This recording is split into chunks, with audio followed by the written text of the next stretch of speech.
হ্যাঁ হ্যাঁ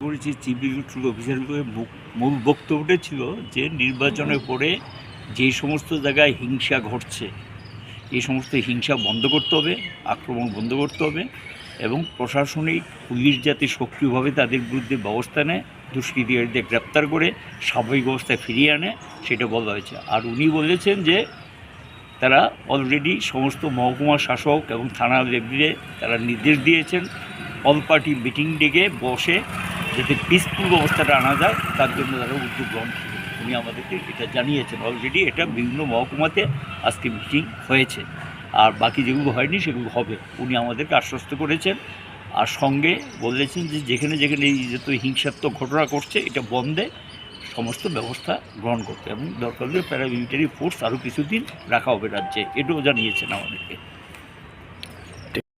বিধানসভা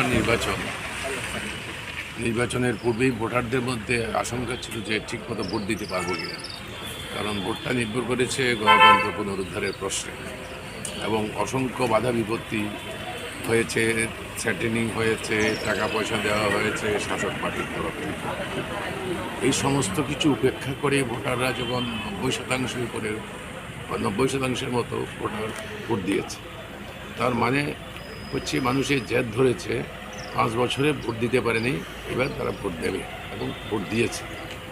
এখন আমরা কমিশনের সিইওর কাছে এসেছি এজন্য, ভোট দেওয়ার পরে এখন বুঝতে পেরেছে শাসক দল তাদের পরাজয় নিশ্চিত।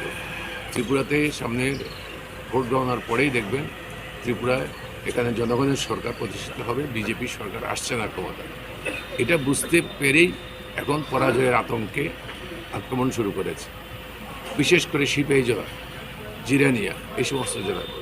জিরানিয়া, সিপাহী জেলার আমরা গিয়েছিলাম আজকে, বিরোধী দলের নেতা মানিক সরকার সহ 12টা পরিবার, কিচ্ছু নেই, 90 বছরের বৃদ্ধা থেকে বাচ্চা ছেলে কেউ এই আক্রমণের হাত থেকে বাঁচেনি এবং সবারই ধ্বংস করেছে।